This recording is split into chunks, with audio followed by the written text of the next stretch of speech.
Good morning, Tatooine! Welcome to the Tosche Station. We are your hosts, Rob, Derek, Dennis. here to talk more about that galaxy far, far away, and yet so close to our hearts. So this week, we thought we'd get a little controversial, a little potentially political here, and kind of look at the central conflict from the prequel trilogies, which is the Clone Wars. Now, in the Clone Wars, we have the Confederacy of Independent Systems, also called the Separatists, led by Count Dooku, fighting with their droid army against the clone army of the Galactic Republic and the Jedi. And on the surface, it's set up to be a pretty black and white affair, but really when you look at it, it's not. And so our question for tonight, for today, for this episode rather, is did Count Dooku do anything wrong? Did the Separatists do anything wrong? Those are two entirely different questions. Count Dooku, Absolutely. yes. The Separatists, no. All right, so let's reframe it. But the Separatist is a complex interrelationship between a number of subsidiaries. You know, so on the surface, when we look at what was the Clone Wars actually being fought over, so basically a collection of star systems within the Galactic Republic wanted to break away and form their own independent state. Not wrong in and of itself, although obviously it's within the they were loosely related. There was not like strong communication between them, but yeah, they all had an ideal for like a better life, basically. So they're like being a separatist. There's nothing wrong. It's really just an optimistic attitude of like getting out of under the thumb of the inner. Yeah, I mean they saw so most of the separatist systems were either on the outer or the mid rim of the galaxy, whereas the core, in the inner, the core worlds were staunchly Republic. They were disenfranchised and exploited for thousands of years, even before they were exploited for longer than there were Sith. And here's the thing: they weren't really wrong. And no, of course not. Of course not. But the whole war was a ploy. It was a paper tiger.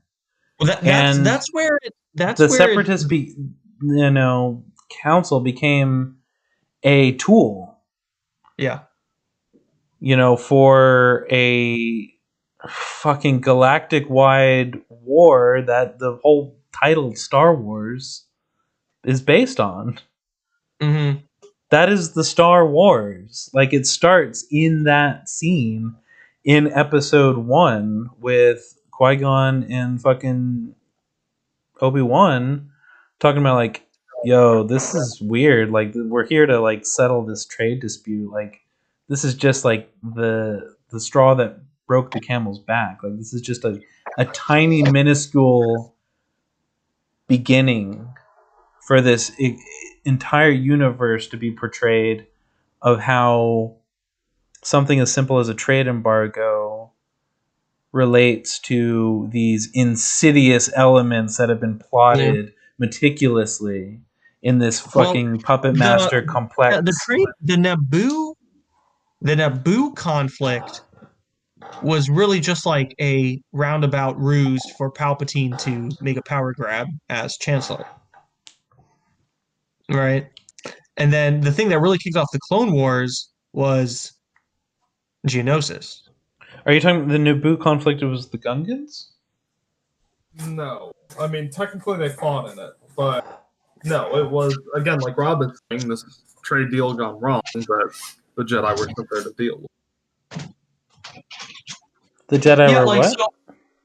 So the Clone War, I mean the Episode 1 is really just kind of like a prequel to the Clone Wars. It's not in and of itself.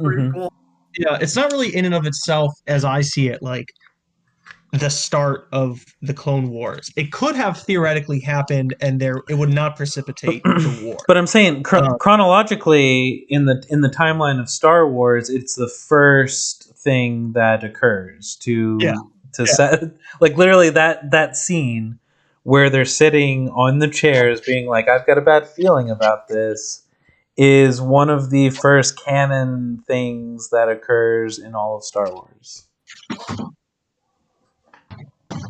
yes, that's So true. you could And more view it as you could.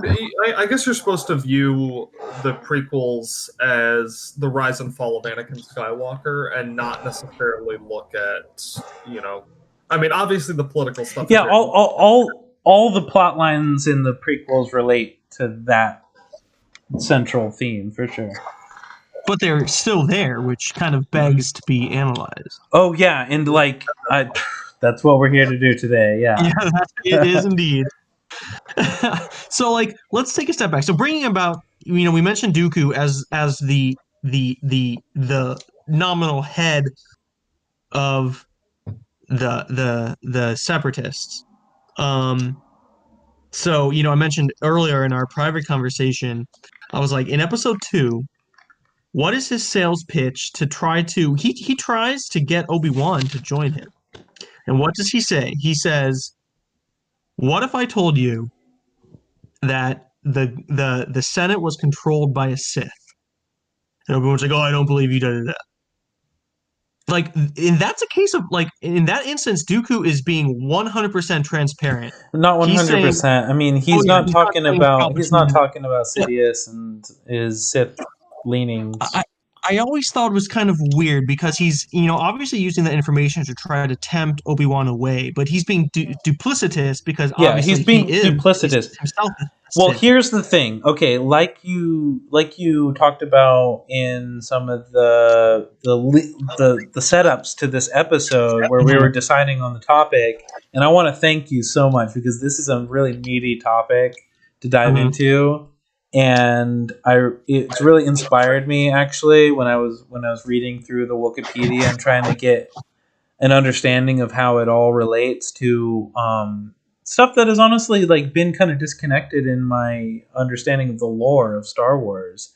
It's Mhm. actually it centers and gives explanation to all these disparate parts in so many ways, like looking at where the Separatists started from as a political ideal and Mhm. where they ended up, which was fractured and killed by fucking Anakin, Darth Yeah. Vader, in his first genocide, and they they led up to the beginnings of the next rebellion. They became the beginnings of the Rebel Alliance military force.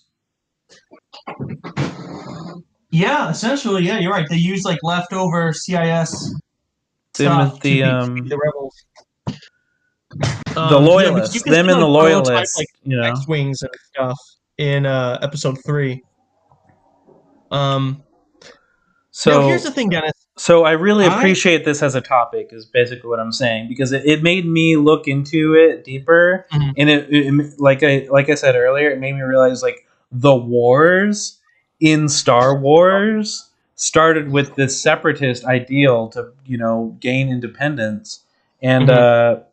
the it's also weird too because they do in a lot of ways, if you look at it from just facts and figures, retain a moral high ground, no pun intended, um, Yeah.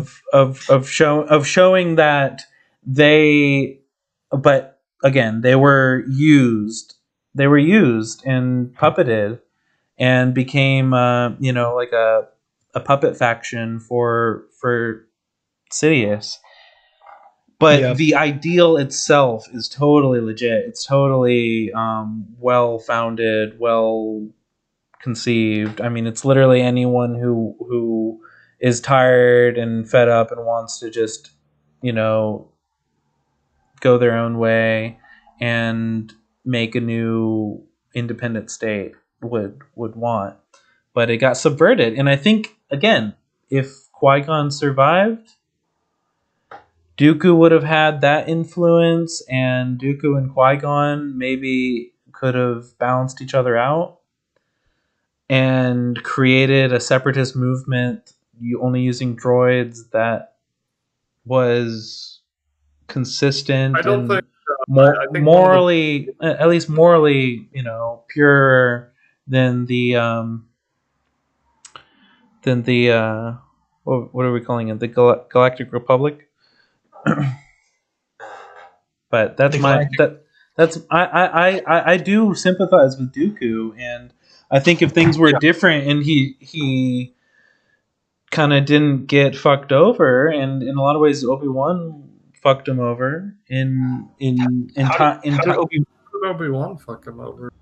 well, Obi-Wan sort of like took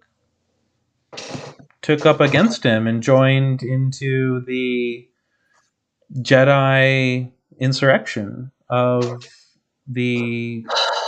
Well, I wouldn't really say that was Obi-Wan fucking over Dooku. I mean, Dooku really Dooku knew fucked he did himself wrong. over. He knew he did wrong. Yeah, I mean, Dooku fucked himself over because at the end of the Dooku's a day, he complex figure, knowingly but made lead.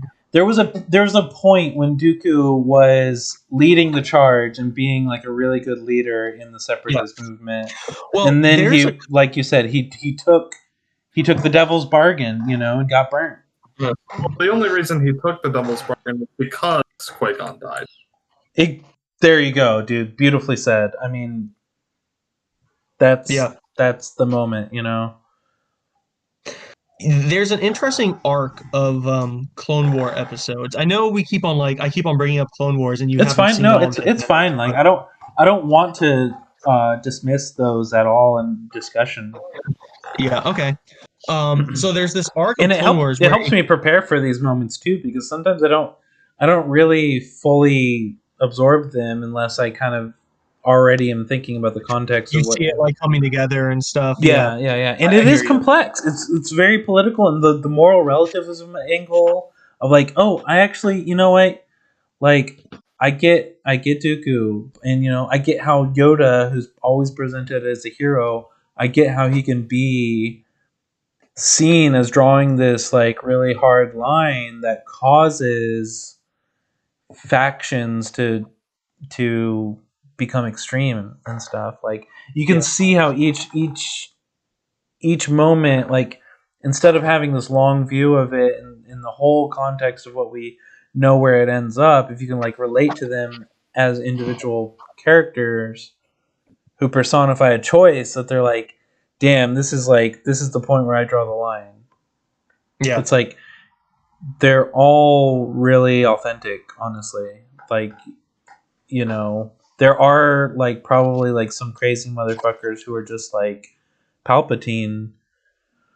And looking into this whole thing, it's like it makes Palpatine's work look extraordinary because he didn't do anything that was impossible. He just used every resource and leverage that he could in this appropriate order to cause like this cascade, and in this gradual, very insidious way, he manipulated so many things piecemeal, piece by piece, just like. And that's only looking into the separatist stuff and how like it is just kind of like Littlefinger starting the war of Game of Thrones and sowing distrust and creating animosity.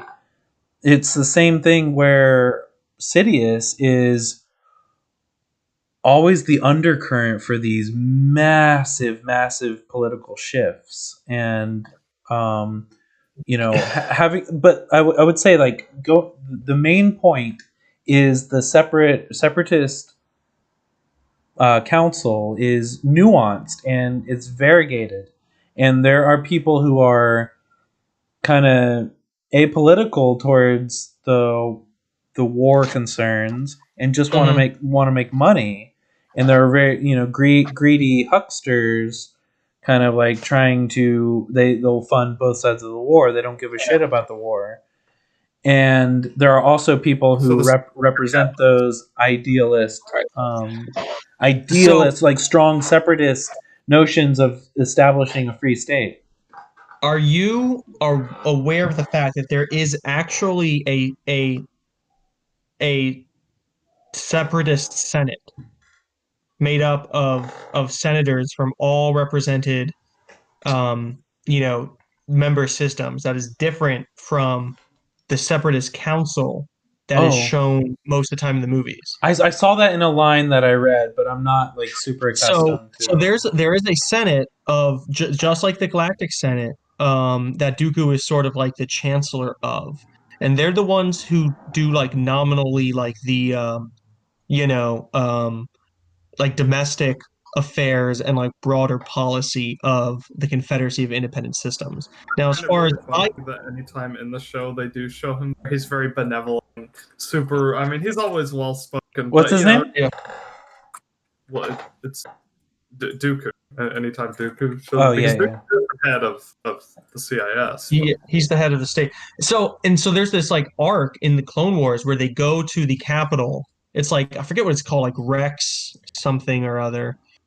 The Capitol, and like they have the Senate, and one of like the characters is this former Galactic Republic senator who's friends with Padme, who went and they her planet joined the CIS because she was like they believe we believe in like you were talking about like the ideals, like we should have like self-determination, like da da da da da. And then like her son at one point is talking to Ahsoka, and Ahsoka's like she's like Count Dooku's a jackass, like da da da. And he's like, no, like Dooku's a great man, like he has like a vision, and he da da da da da da. And it's and like the whole point of like that arc is to like teach Ahsoka that not all of your enemies are bad people, and not everybody on like the general like other side of the war is like a bad person. Like a lot of people, just average Joes, are like caught up, like you said, in the theater and the deceptions of it, and really feel like they are in like this cause for like independence. And so that's like that was one of my favorite parts of the entire Clone Wars series because it was like really interesting look, and not only like more of like the political structure of the CIS, but also that kind of like humanizing look at the people of it. It's like it's not just droids. And so then like the council of like the Trade Federation and the Techno Union and the Baking Clan and all that, those are those are like companies and corporations and like commercial interests that Lobbyists. Yeah, also support they're the cause. lobbyists. Yeah, essentially. But it's funny how it shows them as they're the ones who are actually pulling the strings of the sort of military industrial complex and the It's war so much machine. deeper than I ever realized. I mean, like watching those movies. I mean, it's Mhm. so authentic to real political problems, Yeah, across history. It's really fucking crazy, honestly, when you get to it. And yeah, it's one of those things that like I'm like, man, this is such a good topic because it relates to so many feelings that people have now about like the 1%, oh, um, totally. and so many of these political factions branching off and trying to but one of the things was like you mentioned was like um I'm not sure if you mentioned this, but like the complacency of the Jedi Council, Yeah, and they're taking sides only because it seemed like the right thing to do, and it was actually just they were misled into this complete farce of a war and couldn't see it happening. yeah, It's absolutely tragic, but you don't really understand the gravity of how that just cascades into everything that goes forward in Star Wars from that point. It's like it's so catastrophic that it leads to the Empire. It leads to everything that is fascistic and authoritarian. It's these it's not, it's not any particular individual's fault. Like, I know Dooku has a huge beef against Yoda, and there's a lot to be said about like the assumptions we make about Yoda being this pure, almost messianic figure of moral righteousness. He has, failed to foresee certain things, and he's not trying to do harm, but he is, blamed by people like Dooku. He's blamed in some ways by Anakin, and um, I think that the political vagaries of the whole situation are real life. You can see them in real life. They're a parallel for how people get thwarted in trying to do the right thing and are repeatedly caught up in these self interests that cause them to go completely against what they originally stood for. And the separatist movement is kind of like that, where they were lured into this false pretense, and then they became the face of the kind of the dark side. And there's something I read too that a lot of people agree that, or like maybe it's even canon, that Darth Tyrannus, we forget to call him that sometimes, but Dooku chose Darth Plagueis as the face of the separatist movement, so that he could be more. You mean Sidious chose Tyrannus? Oh, but Tyrannus chose. Oh, did I say Plagueis? Yes. Oh, I'm sorry. I totally meant Grievous. Oh, Sorry. here's the thing is though, Grievous. I mean, from But- what I get, Grievous Hold- wasn't really the face of. Okay. I mean, sorry. So what's your point? Yeah, it was just that something I read. Someone said Grievous was meant to be the face to sort of inspire like this idea that they were like the enemy, like they were like evil. They were like it is so distrust in the ranks by making someone who's clearly like fucked up and crazy and evil as Yeah. the leader head of something that was the separatist movement, that was like pure ideals and like good in moral principle, Yeah, the way I always kind of read it was like Grievous was brought on specifically to like, spearhead the war effort.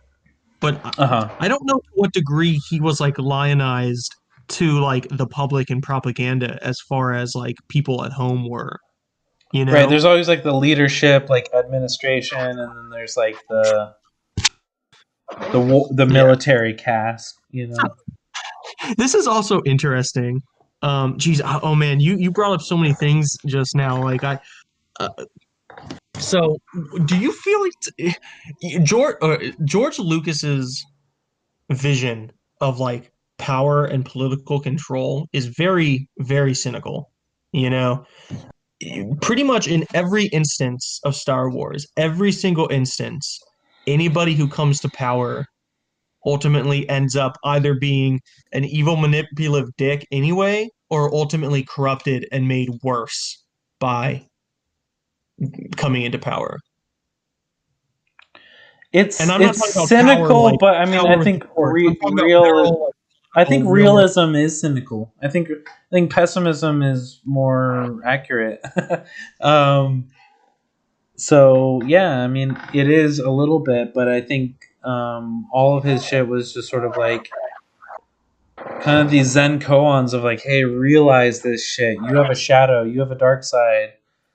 Confront it in with peace or something. Something along Yeah. those lines. it doesn't have to be intellectually thought out. It's just like sort of like an impulse of doing the right thing. Um, but again, Star Wars exposes the moral vagaries underlying everything, and one of the major things of Last Jedi was of how there were moral failures on Luke's part, and even after he became the hero. So it's a never ending process of trying and failing and trying harder and You know what's fun? failing, but like generally getting the gist of as long as you're trying to be better, you're slouching towards Bethlehem. You're like vaguely getting closer and closer to this rank inside yourself that you want. And Yeah. those ambitions can obviously tempt you and carry you away, and you become prideful and you have a fall, like lots of mythological stories predict, like Icarus and Lucifer and stuff. Like there's so many tales of this ideal leading to disaster. The Ahab complex, where you're so sure that you have to do this thing, otherwise your people will be so oppressed. Or wait, that's not quite like Ahab, but you are so obsessed with your mission that you forget all morality. Like that's like the constant rhyming theme all throughout Star Wars, and how pride leads you to into enabling these unsavory undercurrents of your selfish wishes. It's fucking crazy deep. I mean, it's super deep, and like I think the separatist movement is the perfect allegory for everything that happens in Star Wars, where it's literally like you are constantly confronted with this dark corruption within you that eventually tempts you so hard that you give it up and you create this irreconcilable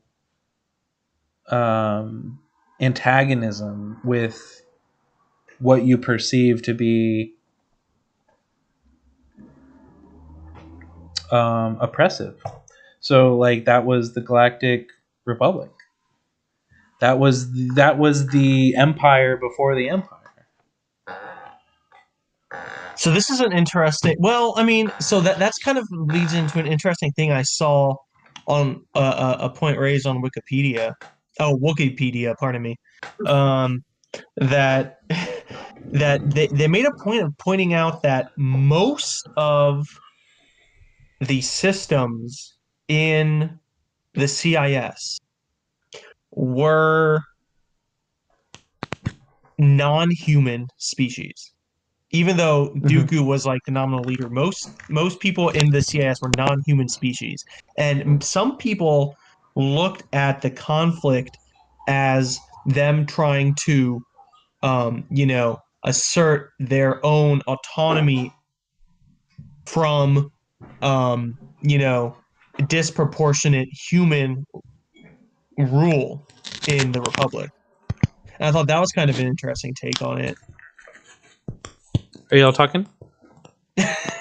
Yeah, I mean, one of the things that I kept reading was that like all of the Outer Rim planets were disenfranchised, exploited for centuries, like even millennia, Yeah. like I mean, thousands of everybody years. knows the Outer Rim is like this like rough place, it's Yeah, I mean dangerous they're and sketchy but also adventurous and cool and like, yeah, but they were uh forgotten. I mean, they were kind of sort of like they were disenfranchised. I mean, for lack of a better yeah. word, like that fully encompasses how they felt according to the fucking Galactic Republic. Yeah. but like when someone starts to take charge and be like, let's form this alternate course, like how can we secede Yeah. and and gain independence? There's a huge overhaul that starts to take place, but everyone feels very righteous and everyone feels very idealistic about it, and people get caught up in this ideal, and that is so beautiful because that's the moment where like anything is possible. But obviously there's this huge threat of over ambition. Yeah, it kind of makes me think of like the arc of like history in the Gundam Universal Century, which is like in my mind Gundam is like the Japanese answer to Star Wars, Yeah, I essentially. need to watch that. Um, I don't know like how, into that whole franchise you guys are, and I'm I'd not be going to down go to on this watch it. big. Like, how many seasons is it? Oh, Where? I mean a lot. A Oh, lot. I really? mean there's a Not whole just season, just spin-off, series. Yeah, different series. It's it's crazy. expansive. So basically, I mean, there's 4 or 5 different timelines within like the Gundam universe. The original and most developed one is Universal Century. And the reason I bring that up is, so see, the thing is that like people have colonized space, living in giant space colonies, right? And then there's Earth. Um, Over a period of time, the space colonies are banded together in order to become independent. And they're originally done by this guy named his last name is Xeon. That's it. Or his name, whatever.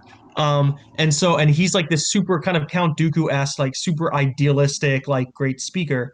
He's assassinated and then usurped by like this other guy who turns it into this like totalitarian like dictatorship, and they start like bombing Earth and everything.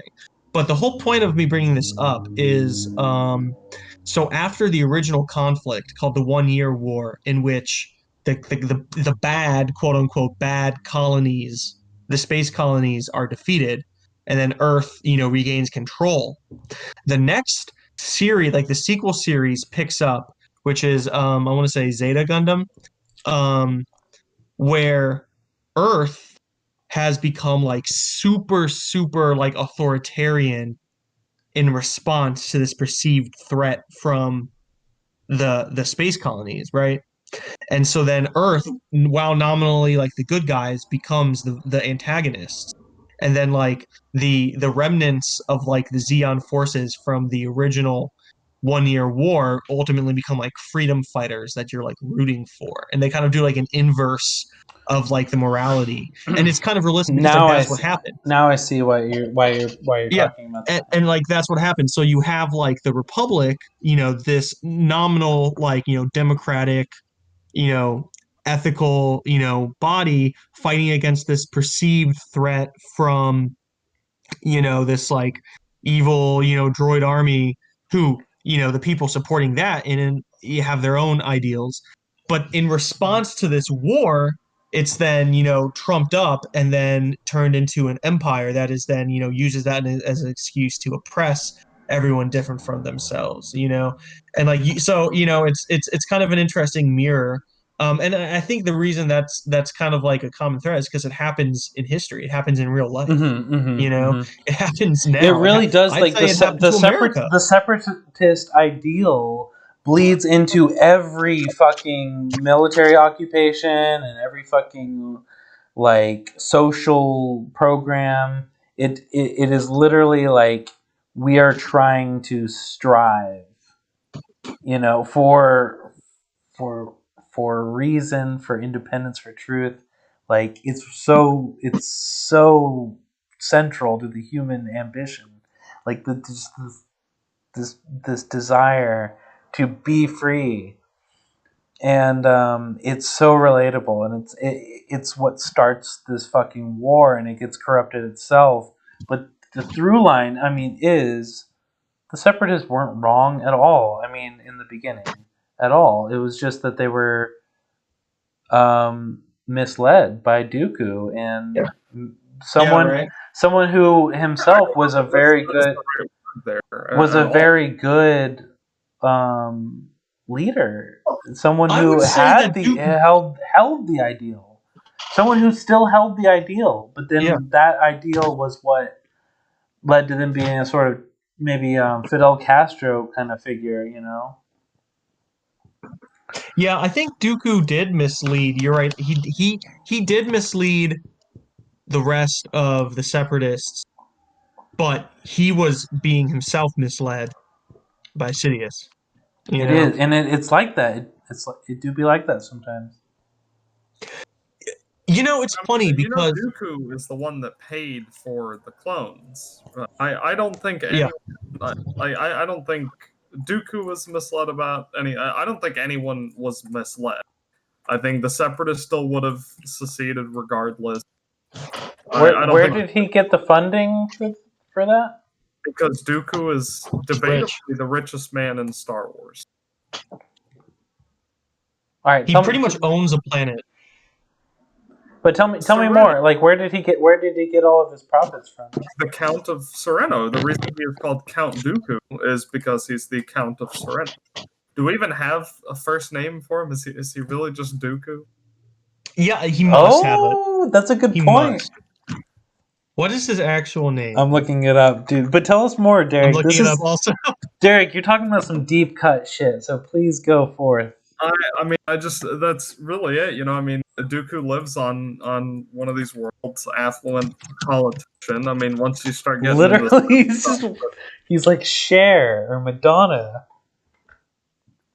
I mean, once you start getting into the political stuff, I mean, I guess that's something else. But I guess the only thing.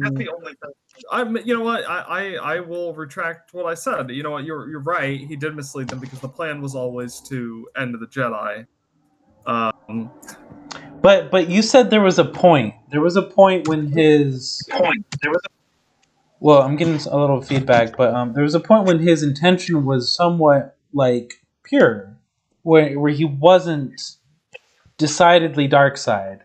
He didn't make that choice yet. He was wanting to help the Separatists lead, or was he? If I'm not mistaken, it was kind of all in one fell swoop. He became Sidious' apprentice, and he formally, helped formally. You said though when Qui-Gon died. Yes, that's why I said all one fell swoop. If Qui-Gon did not die, would Star Wars be a thing? Someone else would have started the CIS. That's what would have happened. Okay. Palpatine would have snared someone. Yeah, I think you're right, Derek. I think we're kind of giving him a little too much credit. Like, you're right.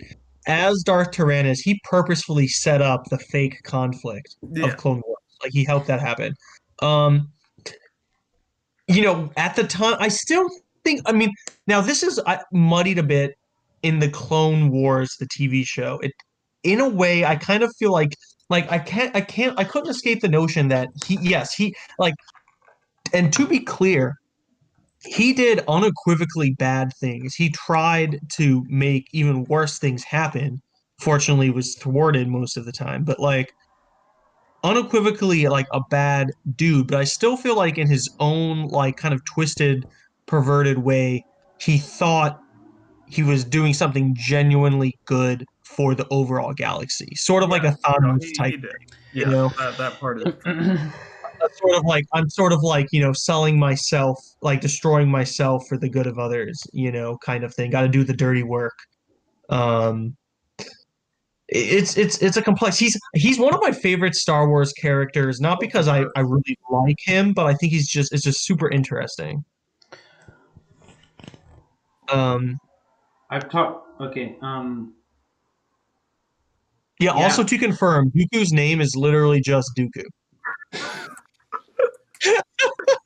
He's just Cher. Dooku is so.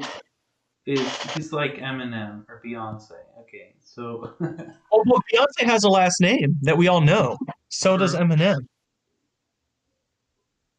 Okay, Cher. fair enough. Cher. Oh, what's Cher's last Prince. name? Prince. What is That's a good Prince's last point. name? I don't even know Prince's name. I'm pretty sure he legally changed his name to Prince. I should Just know that. Yeah. Prince. So yeah, I mean, as a character that you're gonna it's so fascinating because looking back on it, it's like Dooku is such a central figure, and that's why they paint him in these mythical origin stories because he's just like Qui-Gon. He's just trying to, he gets caught up in the sauce. I said it earlier. I mean, like, that's the thing. He thought he could wrangle it, and then he's basically the puppet of someone else, and he's like, literally doesn't realize it until he gets beheaded. Remember right. that scene? That look. Christopher Lee sells it. He does. So yeah. guys, just some fun facts here. Prince's last name was Nelson. Haha. Like Prince was his actual. Wait. Then that's like Prince Nelson, Count Dooku. They're basically just the same thing. Like Prince was his actual first name. Wow, wait. So are you saying that Prince is canonical in the Star Wars universe? Wait, what are you talking about? This is huge. It's all a meme, you know. I can see them like jamming to Raspberry Beret as they fly along in the. Why the would Prince Millennium be Falcon. canonical? Oh, so here's something else that as I was kind of like researching a bit for this discussion, a thought occurred to me. What is ethically more problematic? The Separatists building machines Absolutely, yeah. This is common. fight Yeah. the war, or the Republic raising living human clones that are made specifically to live and die in this meat grinding war. That's Definitely. actually a point that I've seen a lot of discussion on. Is the CIS wins on ethics by like a mile? Yeah. Like none of their people were killed really in this conflict. There's a point where they became the face of evil, but before all of that, basically, again, the duel of fates sealed the fate. Well, evil from the perspective of the Republic. I mean, it was Absolutely. the exact inverse for the Republic on their side. So one of the things in Star Wars thematically, they sort of insist that droids have a bit of a consciousness to them, that you should respect them. Yeah. You should so treat that's actually a much broader. This could actually be its very own discussion topic, like the status of droids in Star Wars as property versus autonomous things. However, I would also offer, reasonably speaking, these droids were not meant to really feel existence as to the extent that a clone would, like a Jango Fett clone would experience. Existence is so much more emotionally in depth, is so much more rich with experience and consciousness and self-awareness that they're not really comparable in a reasonable sense. But I'm saying the Star Wars universe generally tries to insist that droids are on that level when we, in our modern context, would not expect them to be on that level. Well, I mean, you could make them not be as intelligent. Like, as they're portrayed, battle droids or super battle droids don't seem very bright. They're not like And They okay, so don't it have gets enough complicated. circuitry to. This is another topic. But the complexity of their organs is not. Yeah, Their neural status is only programmable. yeah. Well, well. Think about so in episode 1, it's shown that the battle droids only function as they do because they're essentially RC. They're essentially remote controlled by the droid control Trade Federation ship that Anakin destroys. Now I think the lore goes that by the Yeah, time of so the that's Clone less Wars, sentience than a human. pardon? That's less sentience than like a Yeah, Mandalorian yeah, totally. humanoid type. Yeah. Yeah, of course. Now, by the time of the Clone Wars, it's shown that I think it's stated that they can operate without control from the control ship. I don't know how advanced they are. Like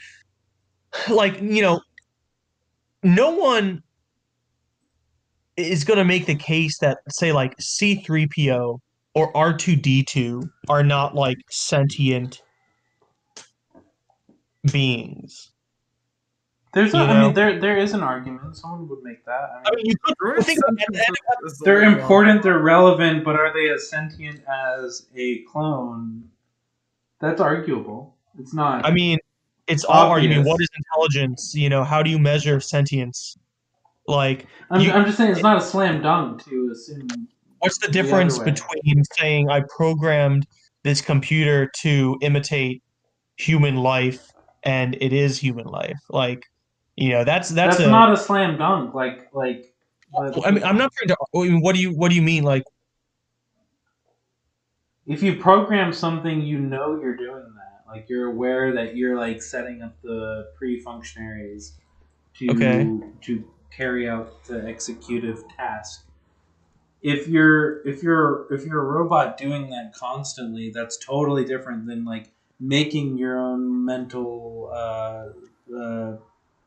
specific goals, like your own individualized desires. yeah, yeah, but in a broader sense, our brains are just like meat computers. Yeah, but I'm saying We the encode meat and computers we have our are own, much more parameters that we follow. emotionally responsive. It's really an emotional question. You're getting right into it. I mean, like, I don't want to have a intellectual debate about the difference between like something that experiences fear and caution and worry and I mean, threats the way a humanoid does compared to a droid does. Like, I'm right there do with you you, man. really I not don't think see the that's really difference? hard. Because everyone who is able to have the conversation about it can see the difference, but it is hard to define the demarcation point. I don't know. I mean, It's hard to watch. define the demarcation point between a human and a droid sentience, but there is one. There is a vague uh, Turing test type decision point where you are no longer a true sentient being. I'm just saying, like on the surface level, this. All right. That's my Well, belief. I brought all this up to say that it's ethically worse to have the clones fighting than it is Absolutely, absolutely, yeah, for just having an army of droids. yeah, absolutely. Yeah, that's all. That's all I was saying. Um, but I mean, like to what you were saying, also like on this, like yes, those like way deeper like philosophical like questions are there, but like just like the most surface level, it seems like the most functional droids in the Star Wars universe have passing sentience. Passing Um, sentient. I agree. I actually agree with yeah, that. Yeah, for sure. yeah. I mean, I'm not trying to have a big discussion about this. That's not really out of the purview of what we were talking about. Yeah. But like, Sorry if I got like to your point, heated on something, but it is mentioned. It's a big thematic point in Star Wars to constantly bring up the importance of the dignity of a droid's sentience. Like honestly, I think it like could be developed more. Honestly, yeah, it's well in Star Wars there's not a there rarely. I mean, there's every other creature of every strata. Rarely do we see a droid that expresses like really strong emotions and sentience. K2SO, I guess, would be the exemption of well. that What about rule. the Lando's co-pilot Yeah, in that's Solo? another good exemption. Yeah, that's perfect. Actually, that's a She's really overt talking about like droid rights and stuff. I mean, I don't know. that was cool. That was cool. Do you not think that C3PO and R2 and whatever that ball is, BB-8, you don't think they show emotion? Not BB-8, but I think R2 and I think in R2 does. C3PO, the joke is that he doesn't fit in, so he doesn't. I don't. I mean, the joke is that he's like a stick in the mud, but he like often gets like upset and perplexed or scared Yeah, or tries to make if jokes. I have to decide, his would be like a simulated projection of human behavior, and I mean, R2's would they all actually are be like really. real AI decision making. It's funny because a lot of people. That's a crazy line in the sand that I drew right now, but like, I still believe it. You know? Yeah. Well, it's funny. This is like a cardinal sin on like a Star Wars podcast, but there's this one episode of Star Trek where Macbeth in a theater. I know, right? There's this one there's this one episode of Star Trek season 2 of Next Generation in which I mean, I know you guys aren't really up on your Trek, but are you aware of the character Data Heard of played that by robot? Brent Spiner? You Yeah, mean that so guy he's based on Vision from Marvel? potentially, I don't know. No, I'm just kidding. He Okay. he's an android, he's the most advanced android ever or at the time, Yeah, he's dope, dude. I love him, dude. he does not have emotions. He's Oh, not able. yellow eyes, bro. Yeah, yeah, right. He's super pale, looks jaundiced. Um, so he does not have emotions, but he is fully sentient and capable of like thinking. So there's this whole episode where Starfleet wants to take him apart, disassemble him and like, look at his workings and his like, whatever to like study and stuff. And he's saying, no, I don't want to do that. And Starfleet says, you have to. You're our property. You're an android, and you belong to Starfleet. And so we have the right to do that. And so Picard, of course, is the captain. He's like, oh, well, he's a sentient being who has the right to determine his own fate. So like that's like the whole conflict.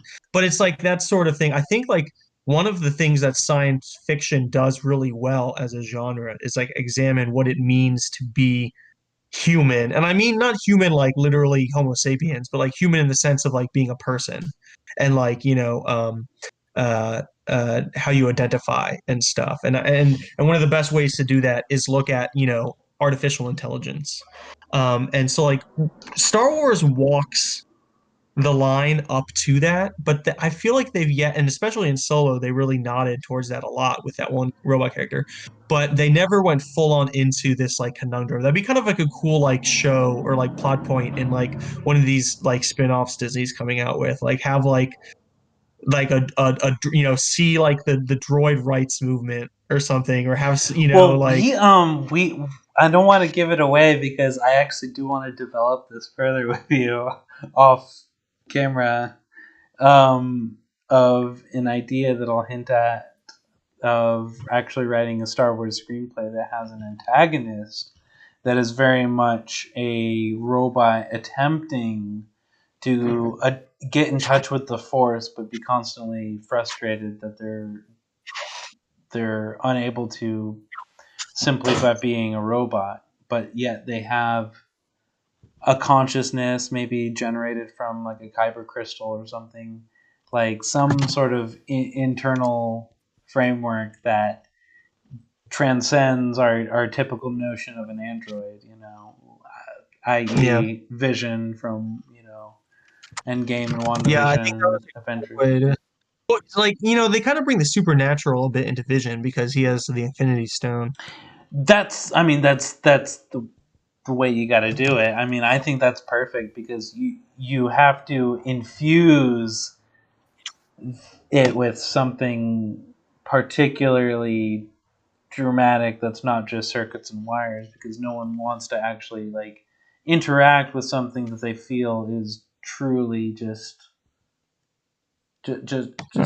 complete by order of invention, by being built by something else.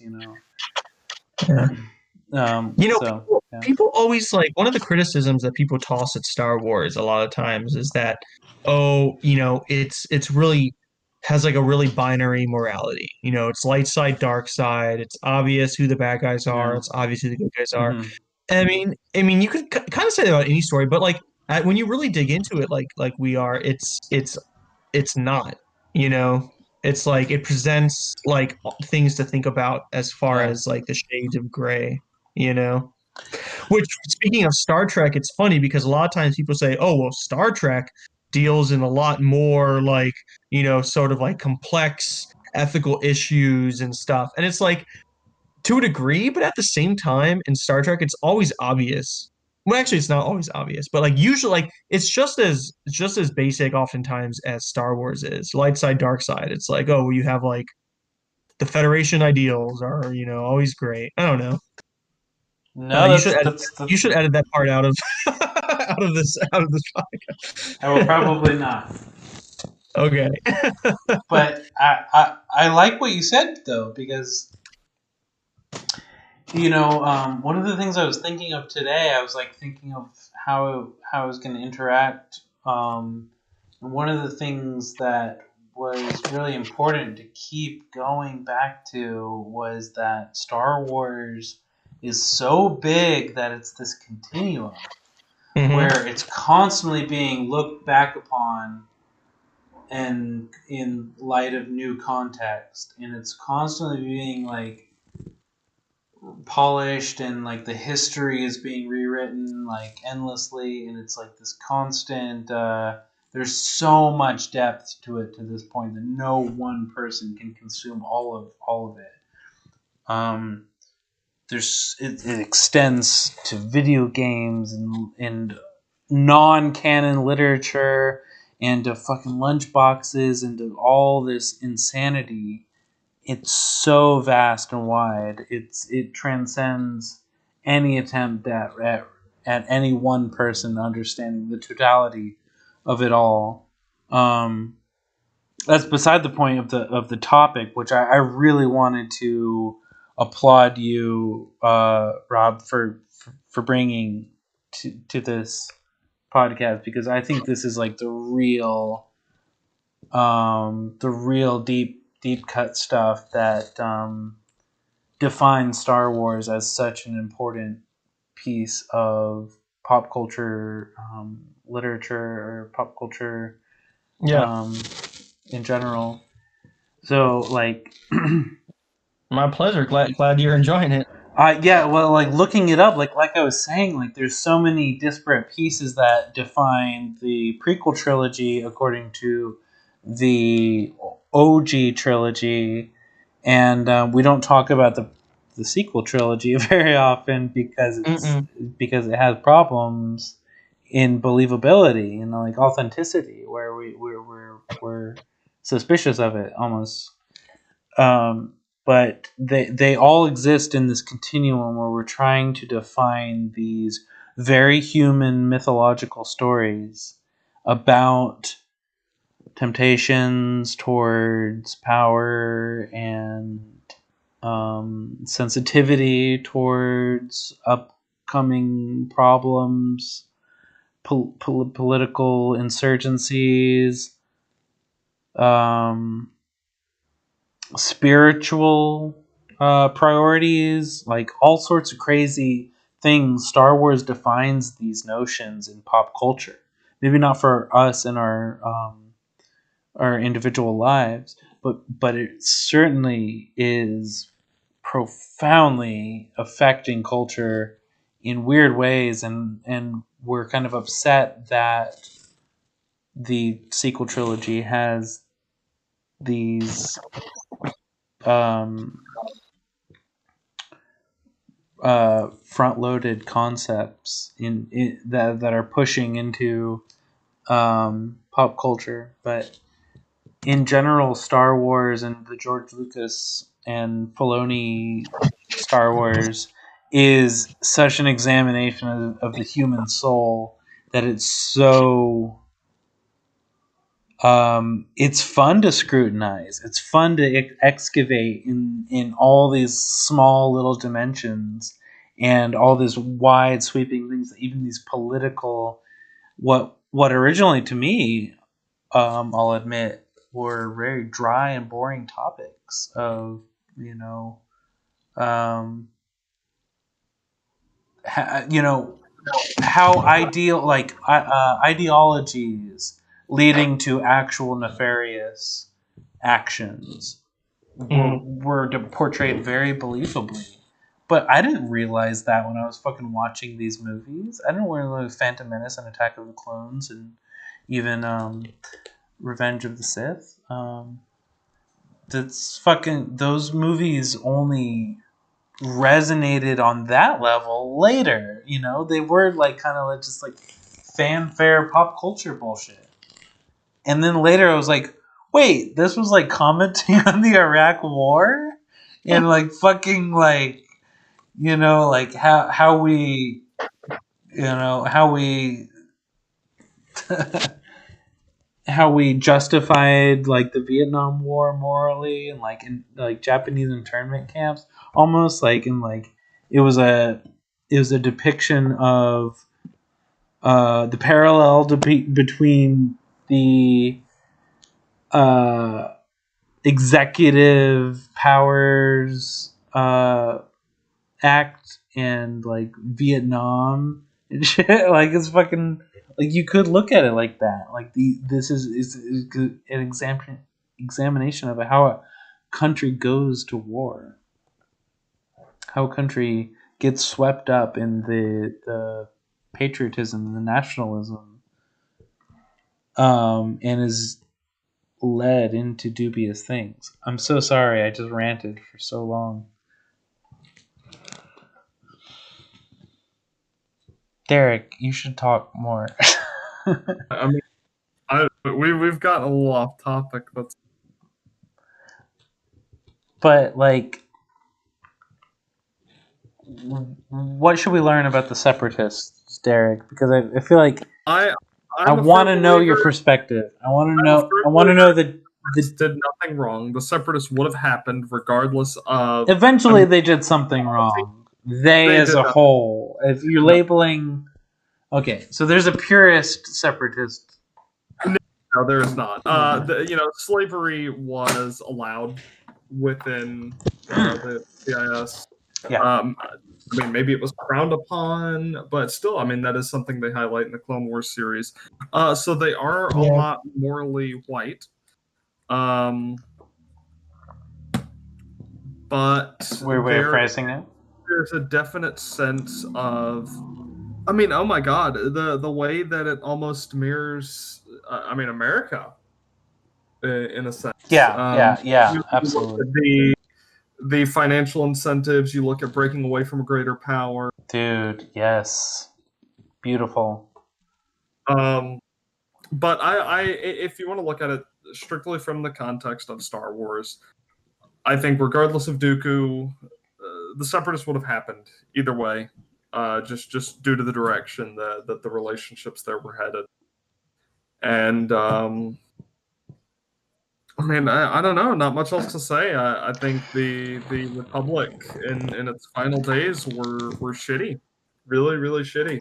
Is it believable that Sidious could thwart all of these like best of intentions kind of ideals and slowly piecemeal construct this grand conspiracy where it would all fall in?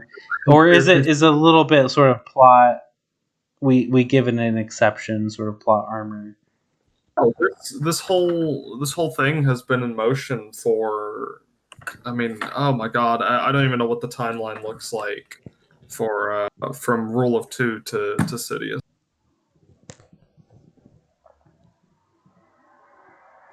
Well, one of the factoids that I came across was that the Galactic Republic had been exploiting and disenfranchising the mid to outer rims for longer than the Sith had ever been created. I mean, there's there's sinners on both sides. Like you said, Derek, the separatists, had slavery. I mean that speaks for itself. And Wait. military. Were the Django clones not slaves? Oh, they were. You're In a right. sense, yeah, absolutely. They were slaves. Yeah, they were. That's far more slaves than wait. Who were the separatist slaves? I didn't come across that. Just a bunch of slaves, just schmucks Across on planets different and stuff. planets. I Yeah. thought because I thought a lot of one of the separatist ideals was to see. That's one of the things. It's sort of like Well, I ends think the thing was justifying like means, giving. means I think justifying the ends. idea was give each system enough. Think of it like the Civil War. You know, like the South, like in the American Civil War, the South, they told themselves that they were fighting for like states' rights. The idea was each state would have more power to say what was going to go on within their borders than they thought they were getting from the federal government of America. So in that regard, you know I think of the Confederacy as, yeah, they had a Senate and stuff, but it was probably a little more loosely organized than the Republic was, and there was probably a lot more leeway between each system to kind of like set their own domestic policy rather than it being mandated. You know what I mean? So like you probably had some planets that had slavery, some that didn't, some that and And that sort of thing. that's one of the things when you build alliances, you're going to have this variegated philosophies and ideologies. You're gonna when you build a group of people, you're like we're all from different lands, we're all from different cultures. You have to compromise and be like, okay, well we all accept this universalized ideal, and that's such a beautiful moment to look at Star Wars trying to express this constantly, where it's like when diverse populations agree on something, they find they find a common ground, and that common ground sometimes is fanatical, but largely it's like, what are you going to do? Not find a common ground? And it's like all of the disparate parts that led to the separatist council, which I would define differently than like the separatist parliament. Like there's sort of like the lobbyist angle of the separatists that were sort of amoral and pretty greedy, and then there were the uh, people who were in the philosophical leadership positions who were really spurring on this. Um, Again, it was an idealistic notion that got corrupted by outside influence, and that's very realistic. I think my major point was just that all the best of intentions are unfortunately susceptible to any influence that feels revolutionary, feels like it's like a part of the winds of change and part of this new blossoming revolution. It's like you're willing to accept sources that are eventually going to be a corruptive influence on your political agenda. But it's hard to find any political agenda where you're not relying on support from people you're not completely sure with. It's a very zen yin yang kind of sensibility. It's like there's no true answer for it because every option presents its own set of repercussions and consequences for valuing these things. Till I reach my higher ground. Like the person who succeeded the most was the most fucking evil motherfucker in the fucking shit. Do you think that's kind of do you think that's kind of corny in any way from a story perspective? That every time something happens, it's freaking Palpatine, like just like this infallible mastermind. Wait! Stop! Let's be clear. Derek's right. Are you looking at the sequels with that at all? Are you? No. Okay. I mean, you could bring that into it. All right. Honestly, just Nix 9. Wait, 7, 8, 9. Yeah, Nix 9. Forget Palpatine thing. Just Nix 9. Okay, we're nixing 9. Because, well, once you look at the position of power, so I don't know, Palpatine being the one kind of let everything fall into place because you already have him coming from a very powerful political family on Naboo. That he was that. I mean, he just worked his way up in politics. That's really the long and short of it, while also happening to be a part of this grand Sith plan. It's he's like Dick Cheney. He's like Dick Cheney. I mean, I think he's someone who's like he was sort of just like a middleman. He's sort of just like, okay, I'll play this role, whatever. I'm a senator, and then he's like, wait a minute, I see an opportunity, and that opportunity is like glorious, but it's like requires like a lot of amoral behavior, and then he's like, wait, this is real. I can actually accomplish this. And then he just slowly gets twisted into this sort of like... No slow twist. He was always kind of shitty. He was always... Dick Cheney. He was always kind of shitty. And he was like, wait, there's an opportunity in this shittiness. I happen to be a sociopath. And there happens to be this perfect alignment with my sociopath behavior to this... ideal that I just made up in my head just now of how to become the leader of the universe, basically.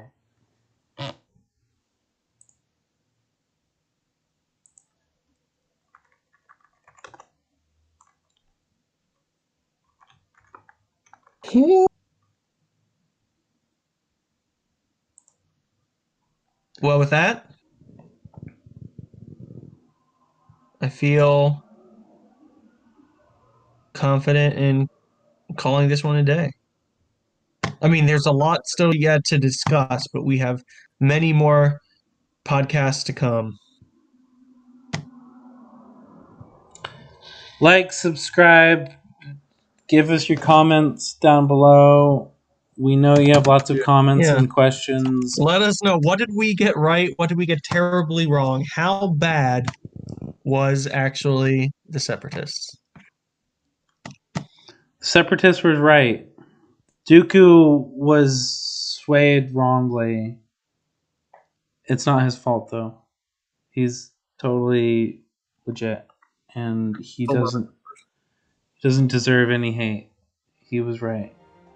Dooku was right. Oh. All right. Thanks for joining us. This is Tosche Station. I'm Dennis. I'm Derek. I'm Rob. Bye. Like, subscribe, comment. Yeah. Woo.